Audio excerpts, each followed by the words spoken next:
பேரரசர் அக்பரின் அரசில் நம்பிக்கையும் விசுவாசமும் மிக உயர்ந்த மதிப்பை பெற்றிருந்தன. ஒரு நாள் அக்பர் தனது நம்பிக்கைக்குரிய ஆலோசகர் பீர்பலை சோதிக்க விரும்பினார்.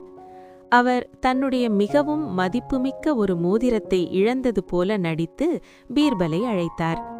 என் சிறப்பு மோதிரம் தொலைந்துவிட்டது என்று அக்பர் கவலையுடன் கூறினார். அதை கண்டுபிடி, இல்லையெனில் விளைவுகள் இருக்கும். பீர்பல் தன் முழு முயற்சியையும் செலுத்துவதாக வாக்குறுதியளித்தார். நாட்கள் கடந்தன.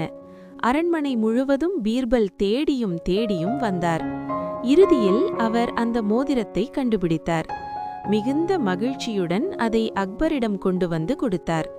அக்பர் மிகுந்த மகிழ்ச்சி அடைந்து பீர்பலை பார்த்து, பீர்பலே, நீ உன் விசுவாசத்தை நிரூபித்து விட்டாய் என்றார்.